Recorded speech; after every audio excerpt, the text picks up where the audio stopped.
Hari ini saya akan menyampaikan firman Tuhan tentang takdir. Apakah Anda percaya takdir? Apa kata dunia tentang takdir? Oxford Dictionary berkata, "Destiny is the hidden power believed to control what will happen in the future." Kata dunia, takdir adalah kekuatan tersembunyi yang dipercaya mengontrol apa yang akan terjadi di masa depan. Mari kita lihat apa kata firman Tuhan tentang takdir. Dalam Matius 19 ayat 12, ada sebuah kisah di mana Yesus mengajarkan bahwa apa yang terjadi dalam hidup kita disebabkan oleh 3 hal. Mari kita baca ayatnya sama-sama dalam Matius 19 ayat ke-12. Ada orang yang tidak dapat kawin karena ia memang lahir demikian dari rahim ibunya. Dan ada orang yang dijadikan demikian oleh orang lain. Dan ada orang yang membuat dirinya demikian karena kemauannya sendiri, oleh karena kerajaan sorga. Siapa yang dapat mengerti, hendaklah ia mengerti. Dari ayat ini kita bisa mengerti bahwa apa yang terjadi dalam hidup kita itu disebabkan oleh 3 hal.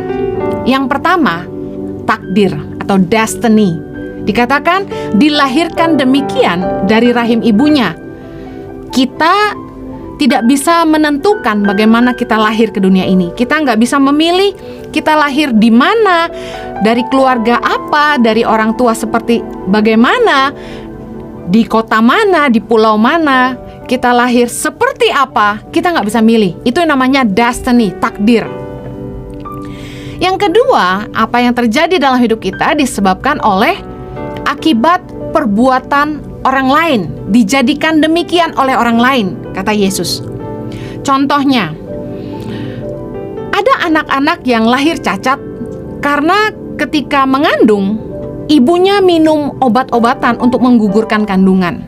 Itu tentu akan berdampak kepada cacat fisik pada bayinya. Atau ada ibu-ibu yang punya kelainan kandungan. Tapi saya mau bilang bahwa apa yang orang lain perbuat ini juga bisa terjadi ketika kita menjalani hidup kita. Mungkin contohnya ada anak-anak yang mendapat pelecehan dari orang tuanya atau dari orang lain, dari gurunya.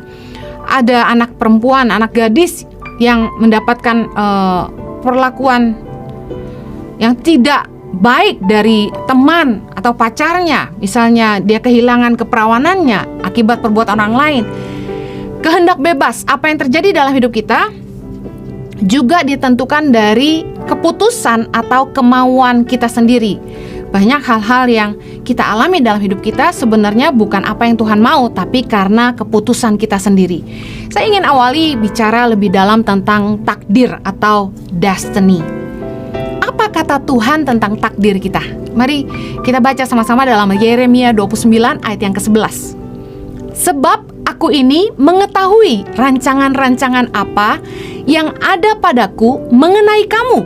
Demikianlah firman Tuhan, yaitu rancangan damai sejahtera dan bukan rancangan kecelakaan, untuk memberikan kepadamu hari depan yang penuh harapan.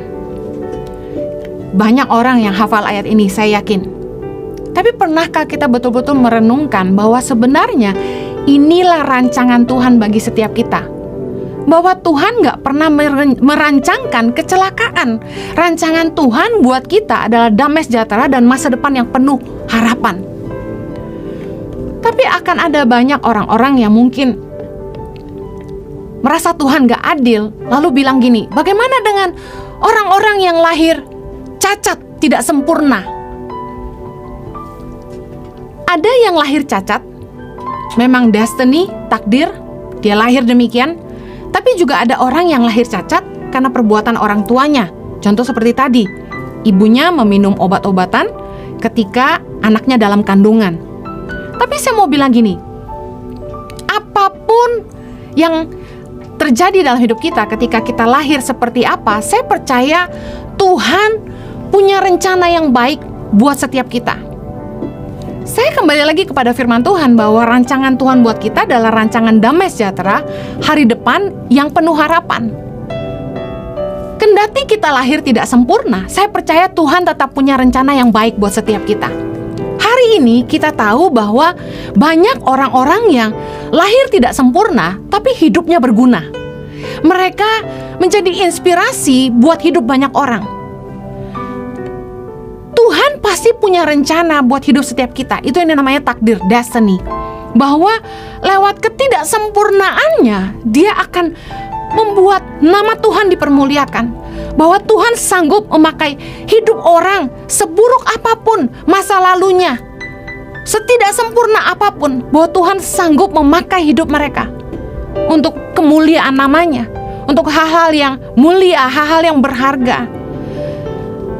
Kalau kita tidak putus asa dan kita tetap mempercayai bahwa Tuhan punya rencana yang baik buat kita, saya percaya Tuhan sanggup pakai hidup kita, apapun keadaan kita. Kita mungkin lahir sempurna, tapi tahukah Anda banyak orang yang cacat hidupnya, dan Tuhan tetap bisa memulihkan kita dan memakai hidup kita. Saya boleh dikatakan adalah produk gagal, orang yang hidupnya nggak sempurna, penuh dengan cacat. Tapi saya dipulihkan Tuhan. Hari ini saya dipakai Tuhan karena anugerah dan kemurahan-Nya semata. Tuhan tuh sangat baik. Saya percaya bahwa rancangan Tuhan selalu baik. Mungkin ada lagi yang bilang gini, gimana dengan nasib sial? Banyak orang yang hidupnya ditimpa musibah, bisnis apapun gagal.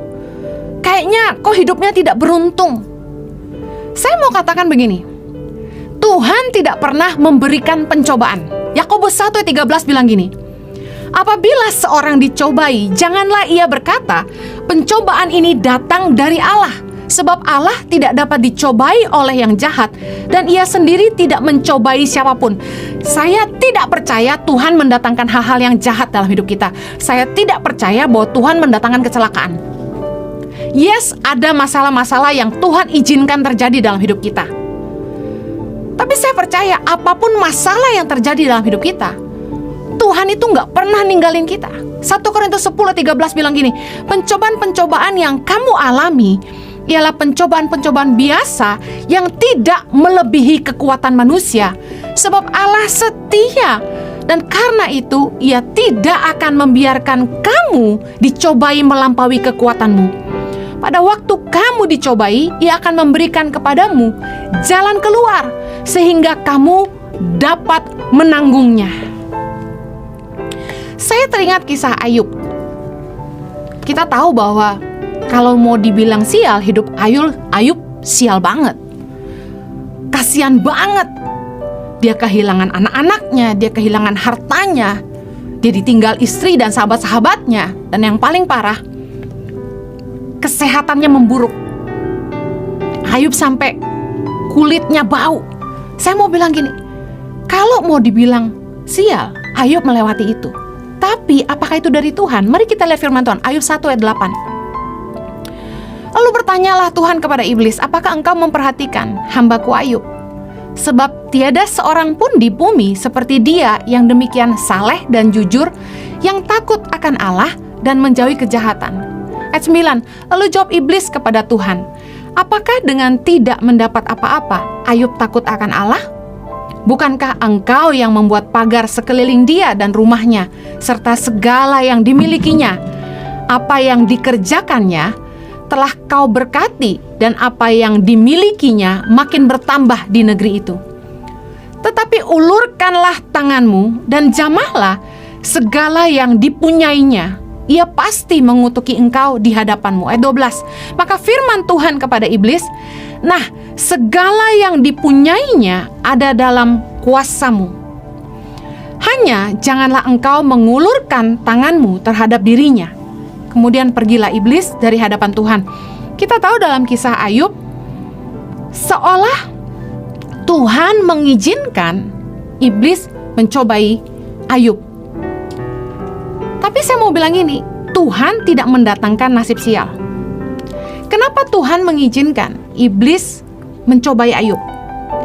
Karena Tuhan terpancing dengan pertanyaan iblis, seandainya Tuhan gak berkati, apakah Ayub tetap takut akan Tuhan? Tuhan ingin kita mencintai Tuhan bukan karena berkatnya, tuh pengen kita hidup takut akan Dia, bukan karena kita ada maunya, tapi Tuhan mau kita belajar mencintai Tuhan dengan segenap hati kita dan sungguh-sungguh mencintai Dia dengan seluruh hidup kita. Tapi Tuhan memberikan batasan kepada iblis bahwa iblis gak bisa mengulurkan tangannya atas hidup Ayub. Dan kita tahu dalam kisah Ayub bahwa setelah dia berhasil melewati semua pencobaan iblis, Tuhan mengembalikan semuanya kepada Ayub, bahkan jauh lebih baik daripada sebelumnya. Ayub kembali memperoleh 7 anak laki-laki dan 3 anak perempuan yang paling cantik. Dari 7.000 domba, Tuhan mengembalikan menjadi 14.000 domba buat Ayub. Dari 3.000 onta, Tuhan mengembalikan jadi 6.000 onta. Tuhan mengembalikan 2 kali lipat dari apa yang Ayub miliki dahulu. Saya percaya bahwa rancangan Tuhan buat kita tuh selalu baik. Kalau ada yang bilang, kenapa hidup saya sial? Jangan selalu menyalahkan Tuhan. Karena Tuhan gak pernah mendatangkan yang jahat dalam hidup kita. Saya mau kembali lagi ngomong soal takdir, destiny. Apakah takdir ada? Yes, takdir ada. Destiny, rancangan Tuhan buat kita ada. Mazmur 139 ayat 16. Matamu melihat selagi aku bakal anak, dan dalam kitabmu semuanya tertulis hari-hari yang akan dibentuk sebelum ada satu pun daripadanya. Dalam bahasa Inggris dikatakan the days fashioned for me, yang artinya gini, hari-hari yang sudah dirancangkan, yang sudah didesain buat kita oleh Tuhan. Itu takdir. Di dalam kitab kehidupan, Tuhan sudah merancangkan apa yang Dia mau buat hidup kita. Bagaimana kita menghidupi takdir Tuhan? Yang pertama, saya pernah share ini di khotbah yang lain. Gumuli sungguh-sungguh, tanya sama Tuhan apa yang Tuhan mau buat hidup kita. Waktu saya pulang dari Australia tahun 2006, bulan Januari, itu yang saya gumulkan. Saya gak pernah minta diberkati sama Tuhan, saya gak pernah minta apapun, saya gak pernah minta mobil, saya gak pernah minta rumah, saya gak pernah minta tas. Saya cuma minta satu, Tuhan, apa yang Tuhan mau buat hidup saya? Saya gelisah. Belasan tahun saya ikut Tuhan waktu itu, saya tidak pernah tanya ini ke Tuhan. Dan gak pernah ada yang ngajarin saya tentang destiny, bahwa sebenarnya hidup kita ini sudah dirancang sama Tuhan.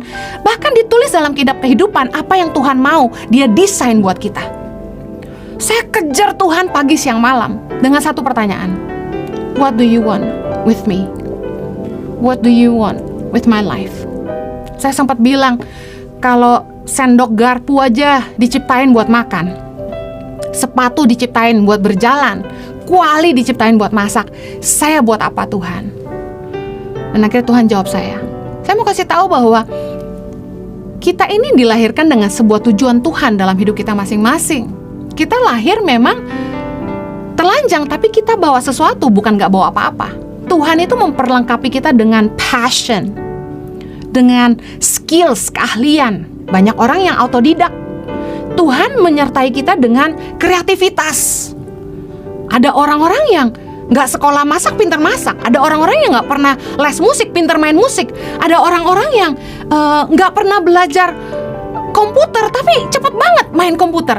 Nah, saya mau bilang gini, kita lahir dengan passion yang dari Tuhan, keahlian dan kekreativitasan. Dan udah pasti kita ini diciptakan untuk sesuatu. You were built for something. Tahukah Anda bahwa kita punya 9 kecerdasan yang berbeda? Manusia itu punya 9 macam kecerdasan. Yang pertama kecerdasan linguistik, yang kedua kecerdasan logika matematika, yang ketiga kecerdasan kinestetik, yang keempat kecerdasan spasial, yang kelima kecerdasan musikal, yang keenam kecerdasan eksistensial, yang ketujuh kecerdasan naturalis, yang terakhir kecerdasan interpersonal. Ada 9 macam kecerdasan manusia. Nah, seringkali kita nggak ngerti ini, dan kita memaksa anak-anak kita harus bisa semua. Kalau anak kita nggak pintar matematika, kita bilang bodoh.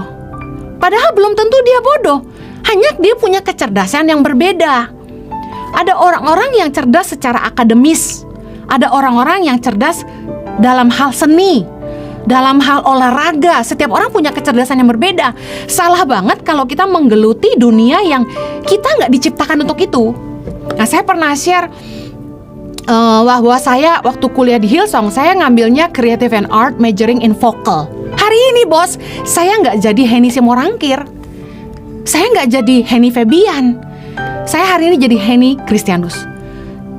Sedangkan saya menggeluti dunia menarik suara itu belasan tahun. Udah sekolah mahal-mahal, hari ini gue gak jadi penyanyi. Investasi gagal total. Kita mesti ngerti bahwa Tuhan punya destiny buat kita. Dan bukannya Tuhan gak kasih tahu, Tuhan sebenarnya sudah kasih kita banyak. Kita yang harus menggalinya. Kita punya passion, kita punya skill, kita punya kreativitas. Nah harusnya orang tua membantu anak-anak untuk bisa menemukan kekuatan mereka, bukan malah memaksa mereka kuat di area yang mereka nggak kuat. Udah anaknya nggak punya kecerdasan logika matematika, dilesin matematika terus. Padahal itu buang-buang duit. Harusnya kita pakai uang kita untuk mempertajam hal-hal yang dimana Tuhan sudah menaruh benihnya dalam hidup kita. Setiap kita lahir dengan benih potensi dari Tuhan. Kita punya tujuan hidup dan Tuhan sudah memperlengkapi kita dengan berbagai benih kemampuan untuk mengerjakannya. Itu destiny. Pertanyaan berikutnya, gimana kalau orang ngerusak hidup kita? Apakah tujuan Tuhan berhasil? Apakah tujuan Tuhan bisa jadi dalam hidup kita? Kejadian 50 ayat 20 bilang gini, memang kamu telah mereka-rekakan yang jahat terhadap aku, tetapi Allah telah mereka-rekakannya untuk kebaikan, dengan maksud melakukan seperti yang terjadi sekarang ini, yakni memelihara hidup suatu bangsa yang besar. Kita tahu bahwa ini tentang kisah Yusuf, di mana Yusuf itu waktu kecil, ya masih remaja, hidupnya seperti apes banget. Tapi apesnya itu disebabkan karena kakak-kakaknya, dan kemudian istri Potifar, dan kemudian teman-temannya di penjara. Dan kita tahu bahwa dalam hidup Yusuf, takdir destiny Yusuf dari Tuhan, yaitu menjadi orang yang berkuasa di Mesir, menjadi orang nomor 2 setelah Firaun, itu tergenapi. Tapi sebelum itu digenapi, Yusuf melewati banyak banget. Kenapa? Karena Tuhan sedang meletakkan dasar yang kuat buat hidup Yusuf. Itu sebuah karakter yang ketika satu hari nanti dia akan jadi orang besar, dia tidak kepala besar. Tuhan itu mengizinkan apapun yang terjadi dalam hidup kita, meskipun tuh niat jahat orang sekalipun, Tuhan sanggup ubah jadi kebaikan. Mungkin orang merancangkan yang jahat sama kita, tapi Tuhan sanggup mengubahnya untuk mendatangkan kebaikan bagi kita. Roma 8:28. Bahwa di dalam segala sesuatu Allah turut bekerja untuk mendatangkan kebaikan bagi kita. Saya percaya bahwa sekalipun orang berusaha merusak hidup kita, kalau kita berharap sama Tuhan, Tuhan sanggup mengubah itu jadi kebaikan. Waktu kita jatuh, waktu kita hidup dalam dosa, waktu kita gagal, mungkin ini pernah jadi pertanyaan bagi setiap kita. Karena ini pernah jadi pertanyaan saya. Tuhan, di mana sih waktu orang tua saya ninggalin saya? Tuhan, di mana sih waktu saya jatuh dalam dosa? Tuhan, di mana sih waktu orang-orang tuh memperlakukan saya nggak adil? Nah, saya mau kasih tahu, hari ini saya ngerti bahwa Tuhan itu selalu bersama saya, menemani saya. Tuhan ikut sedih waktu saya nangis. Waktu saya nggak bisa bayar uang kuliah, Tuhan ikut nangis sama saya. Tuhan memberi saya kekuatan untuk melewati semua. Tahukah Anda bahwa salah satu kasih karunia Tuhan dalam hidup kita adalah gini? Mungkin hidup kita sulit, mungkin hidup kita sukar, tapi saya mau bilang gini, Tuhan kasih jalan keluar. Tuhan kasih kekuatan untuk kita bisa ngelewatin itu semua. Mungkin hidup kita kayaknya nggak mudah, tapi kasih karunia-Nya menyertai kita, sehingga kita beroleh kekuatan untuk menghadapi semuanya. Kalau hari ini saya ingat-ingat lagi apa yang saya udah lewatin, saya nggak ngerti deh gimana saya bisa lewatin semua itu. Tapi saya mau bilang gini, Tuhan yang sama, yang sudah mengubah hidup saya dari rusak jadi berharga, dari semua pengalaman direndahkan, diperlakukan gak adil, dihina, dimanfaatkan, saya mau kasih tahu bahwa semua yang saya lewati itu menjadi pelajaran yang sangat-sangat berharga. Jadi kalau kita pernah ngelewatin hal-hal yang gak baik dalam hidup kita, saya mau kasih tahu, Tuhan sanggup mengubah itu semua untuk mendatangkan kemuliaan bagi namanya. Nah, Tuhan itu Tuhan yang mengubah yang hina jadi berharga. Satu hari saya dapat ayat ini, Yesaya 60 ayat 14. Anak-anak orang-orang yang menindas engkau akan datang kepadamu dan tunduk, dan semua orang yang menista engkau akan sujud menyembah telapak kakimu.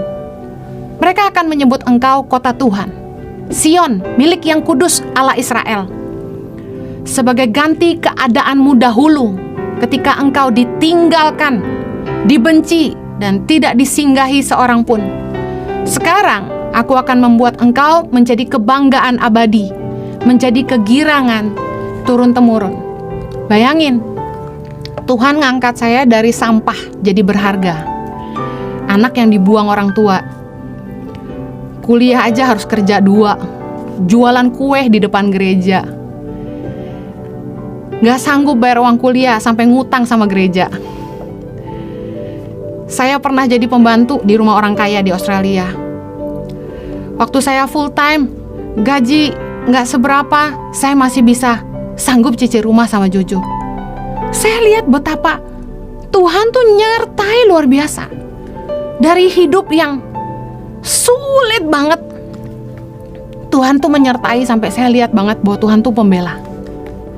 Dulu saya direndahkan, dihina, gak dianggap orang. Bahkan belum lama ini, waktu sebelum COVID, saya sama Jojo lagi ke airport, masuk ke lounge, ketemu sama salah satu hamba Tuhan senior yang kenal kami sudah lama, sejak di Australia.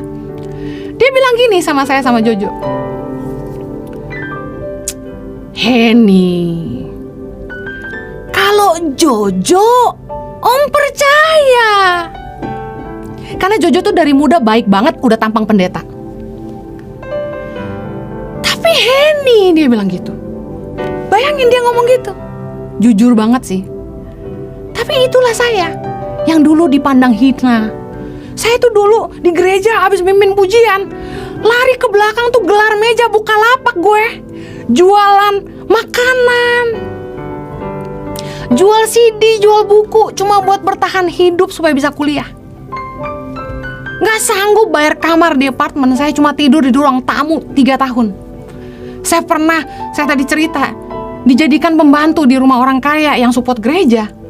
Saya dikasih tempat tidur itu di ruang jemuran, sampai sakit saya. Begitu gak dianggapnya. Kasihan sih saya sama beberapa full-timer gereja. Memang saya mengerti perasaan kalian semua, karena saya pernah lewatin itu. Kayak gak dianggap. Jangankan kalian, saya pernah pelayanan di satu kota sama artis, penyanyi gitu, selevel, selifting. Kita sama-sama turun dari pesawat Garuda, dijemput sama mobil gereja. Pelayanan di kota yang sama, di gereja yang sama. Artis rohani ini turunnya di Aston Hotel. Terus kata supir gini, maaf Ibu Henny, Pak Jojo, tunggu dulu. Ini bukan untuk Bapak sama Ibu. Sebentar lagi kita sampai. Kami bengong. Jadi cuma artis rohani ini yang turun di hotel. Kami diantar ke sebuah penginapan, saya lupa Losmen atau Hotel Cempaka gitu kurang lebih. Saya gak masalah, tapi saya bisa lihat memang di dunia ini keras banget. Perbedaan tuh ada, apalagi ras, status. Tapi saya mau bilang gini, Tuhan itu gak akan pernah gagal dalam hidup kita.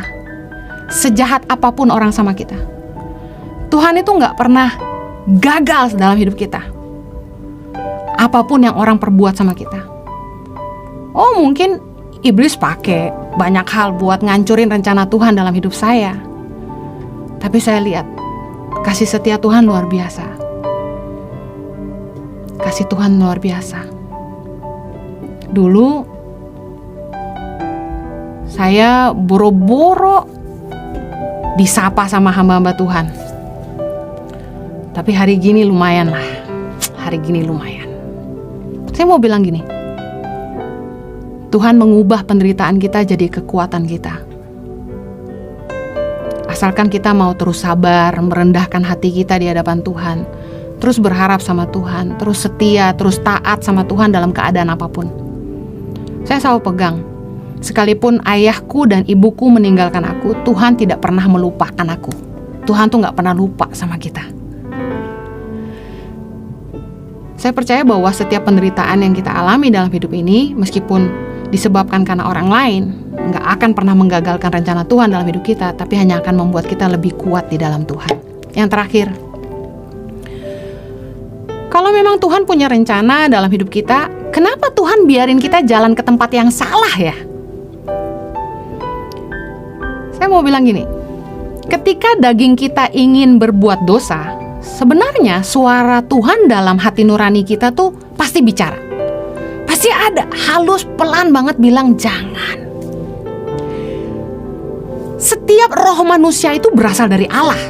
Gak ada orang yang bisa hidup kalau bukan Tuhan yang mengizinkannya. Setiap roh manusia, agama apapun, itu berasal dari Allah.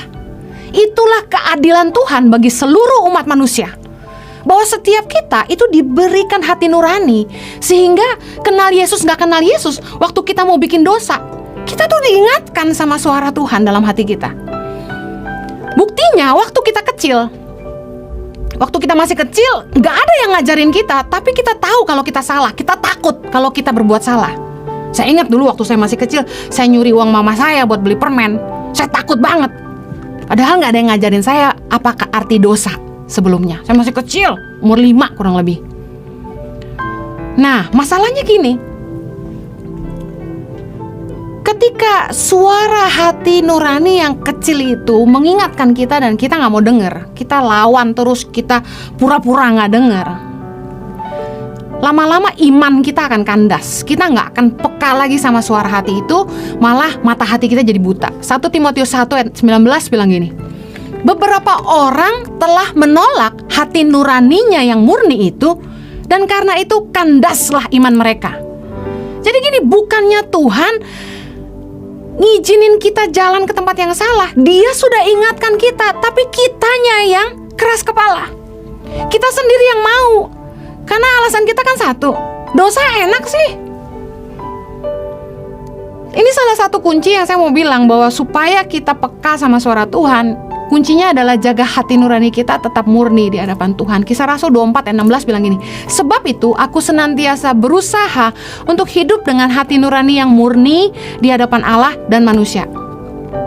Saya yakin orang yang hatinya murni, Tuhan pasti menuntun setiap langkahnya. Kak ini udah terlanjur, saya udah hidup dalam dosa, saya udah terlanjur jatuh dalam dosa, saya mesti gimana? Saya mau bilang, sekalipun kita jatuh, Tuhan tuh gak pernah meninggalkan kita. Tuhan tuh menunggu kita kembali.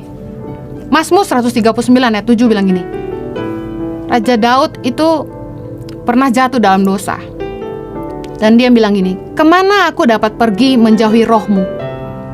Kemana aku dapat lari dari hadapanmu? Jika aku mendaki ke langit, engkau di sana. Jika aku menaruh tempat tidurku di dunia orang mati, di situ pun engkau. Jika aku terbang dengan sayap fajar dan membuat kediaman di ujung laut, juga di sana tanganmu akan menuntun aku, dan tangan kananmu memegang aku. Saya ingat waktu saya masih SMA, setelah terima Yesus lalu saya ikut Tuhan, saya sempat jatuh dan jauh sama Tuhan. Saya sempat ninggalin Tuhan, gak ke gereja lagi, dan hidup dalam dosa. Saya pikir udah Tuhan marah sama saya, pasti Tuhan udah gak mau dengerin saya. Tapi tahukah Anda, satu hari saya lagi bersihin kamar, saya ingat banget. Zaman itu kita dengerin musik tuh pakai tip ya, sama kaset. Saya tiba-tiba lihat ada kaset puji-pujian. Kemudian saya setel. Saya lagi ngelap-ngelap meja, terus tiba-tiba dengar lagu itu. Tiba-tiba saya dijamah Tuhan. Begitu saya dengar pujian itu, tiba-tiba saya dijamah Tuhan. Saya lupa lagu apa, tapi saya terjamah dan saya langsung nangis di tempat. Terus tiba-tiba kayak ada satu kerinduan di hati saya. Saya mau ke gereja, saya mau balik lagi sama Tuhan. Saya ngerti banget perasaan orang-orang yang waktu kita tuh jauh sama Tuhan, waktu kita tuh jatuh dalam dosa, berat banget buat balik lagi. Bahkan begitu kita berhenti gak konsisten saat teduh, tuh buat mulai lagi tuh berat banget. Saya pernah ngalamin. Tapi saya mau bilang gini, apa yang kita sering diajarin bahwa kita tuh harus seperti ini dan seperti itu sama Tuhan, ternyata saya ngalamin hidup saya tuh gak semua bener. Bahwa Tuhan tuh Bapa yang penuh dengan kemurahan gitu. Bahwa kalau kita tahu, sekalipun kita jatuh, Tuhan tuh nunggu. Sekalipun kita jauh, Tuhan tuh gak lupa sama kita. Tuhan tuh nunggu kita pulang sama Tuhan. Tapi saya mau kasih tahu, ada konsekuensi yang akan mengikuti setiap keputusan kita. Akan ada akibat yang mengikuti setiap tindakan kita. Galatia 6 ayat 7 bilang, jangan sesat, Allah tidak membiarkan dirinya dipermainkan, karena apa yang ditabur orang itu juga yang akan dituainya. Saya mau bilang gini, mungkin kalau kamu minta ampun, Tuhan ampuni, tapi ada konsekuensi yang mengikuti setiap keputusan kita. Jadi bukannya Tuhan yang merancangkan hal yang gak baik sama kita, tapi keputusan kita juga menentukan hidup kita. Nah, kebanyakan orang mau enaknya aja, tapi gak mau bayar harganya. Saya kasih contoh, waktu baru-baru ini ada seorang istri masih muda ya, dia kontak kami, dia cerita dia orang Kristen, dia mau cerai sama suaminya, anaknya sudah 2. Lalu saya tanya, apa dulu waktu kenalan sama suaminya sebelum nikah, waktu pacaran, emangnya gak ngerti sifatnya gimana? Makanya saya sarankan buat anak-anak muda yang kebelet nikah, saya mau bilang gini, jangan beli kucing dalam karung. Nikah itu selamanya. Mending telat asal selamat. Kenali baik-baik pasanganmu, kenali kekuatannya dan kelemahannya. Ketika kita nikah, kita tuh beli sepaket, plus dan minus. Jangan cuma mau plusnya, gak mau minusnya. Itu gak fair, karena kita juga gak sempurna. Saya bilang sama wanita ini, apakah waktu kenalan gak tahu sifatnya kayak gini? Jadi ceritanya suaminya itu malas, gak mau kerja, tukang ngutang, ternyata ngobat, hidup numpang sama dia di rumah orang tuanya, dan gak nafkain keluarganya, malah ngebebanin istrinya untuk bayarin hutang-hutangnya. Saya tanya dulu kenalan dari mana? Dia bilang kenalan lewat sosial media. Nah, ini para jomblo yang cari jodoh lewat sosial media, hati-hati. Dia bilang selama pacaran LDR, jadi nggak gitu tahu orangnya gimana. Ini salah satu konsekuensi pacaran long distance. Makanya saya sarankan kalau long distance harus ada ketemunya, gitu. Harus lihat calon pasangan hidupmu itu hidupnya seperti apa, kerjaannya seperti apa, keluarganya seperti apa, supaya jangan kecolongan. Karena seperti wanita ini, dia baru tahu aslinya setelah nikah. Tapi saya mau tanya, salah Tuhan atau salah siapa? Beberapa masalah itu sebenarnya kita ciptain sendiri karena keputusan dan perbuatan kita sendiri. Yakobus 1 ayat 13 bilang gini, tiap-tiap orang dicobai oleh keinginannya sendiri, karena ia diseret dan dipikat olehnya. Dan apabila keinginan itu telah dibuahi, ia melahirkan dosa. Dan apabila dosa itu sudah matang, ia melahirkan maut. Dengar baik, kita dicobai oleh keinginan kita sendiri. Contoh, pengen beli mobil. Saya mau tanya, udah ngitung belum gajinya? Cukup nggak buat bayar cicilannya? Kalau sampai kita harus tercekik, makan ngirit-ngirit, nasi tempe tahu, cuma demi punya mobil, menurut saya itu sebuah kebodohan. Harusnya kita ngitung dulu, berhitung dulu, baru ngambil keputusan. Tapi ada orang-orang yang gak mikir.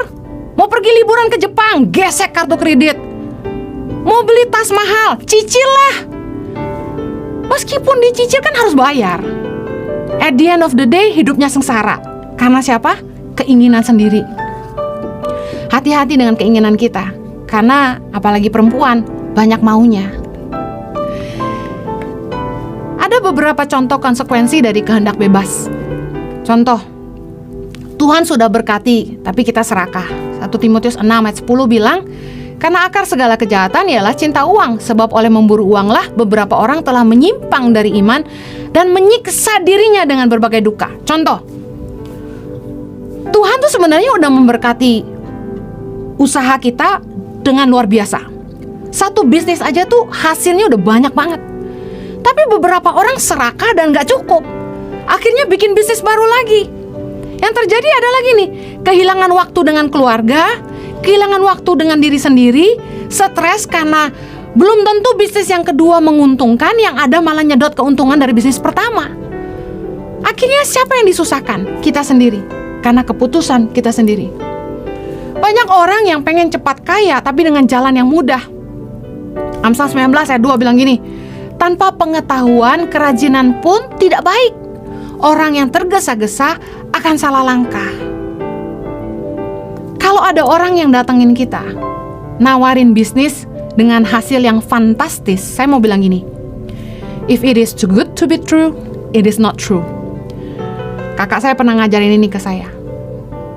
Kalau ada tawaran yang begitu hebat, itu berarti gak benar. Karena gak ada jalan mudah menuju sukses, semua ada harga bayarnya. Masalah yang kita hadapi dalam hidup kita belum tentu karena Tuhan, tapi seringkali karena keputusan kita. Yang terakhir saya mau bahas ini. Bisakah rencana Tuhan gagal dalam hidup kita? Tuhan punya destiny buat kita. Apakah bisa gagal? Saya mau jawab bisa. Apa penyebab rencana Tuhan gagal dalam hidup kita? Yang pertama, ketidaktaatan. Janji Tuhan gak pernah gagal. Namun ketidaktaatan kita akan menggagalkan rencana Allah bagi kita. Rencana Tuhannya gak akan gagal. Tuhan bisa pakai orang lain. Penyebab kedua, rencana Tuhan gagal dalam hidup kita karena dosa. Yesaya 59 ayat kedua bilang gini, tetapi yang merupakan pemisah antara kamu dan Allahmu ialah segala kejahatanmu, dan yang membuat dia menyembunyikan diri terhadap kamu sehingga ia tidak mendengar ialah segala dosamu. Kita tahu bahwa dosa selalu menurunkan nilai dan membuat kita kehilangan kemuliaan Tuhan. Upah dosa adalah maut. Janji Tuhan pasti tidak akan digenapi kalau kita nggak mau bertobat sungguh-sungguh. Saya mau bahas lebih banyak tentang ini. Janji Tuhan tidak digenapi bagi orang-orang yang tidak taat. Bilangan 32 ayat 11 bilang gini, bahwasanya orang-orang yang telah berjalan dari Mesir yang berumur 20 tahun ke atas tidak akan melihat negeri yang kujanjikan dengan bersumpah kepada Abraham, Ishak dan Yakub. Oleh karena mereka tidak mengikut aku dengan sepenuh hatinya, kecuali Kaleb bin Yefune, orang Kenas itu, dan Yosua bin Nun, sebab keduanya mengikut Tuhan dengan sepenuh hatinya. Kita tahu bahwa Tuhan berjanji kepada Abraham bahwa kaum keturunannya, itu bangsa Israel, akan masuk ke tanah perjanjian, akan menerima tanah perjanjian yang Tuhan desain buat mereka. Itu destiny buat bagi bangsa Israel. Tapi dari ayat ini kita mengerti bahwa sebagian besar dari bangsa Israel tidak mencapai destiny yang Tuhan punya buat mereka. Bahkan Musa,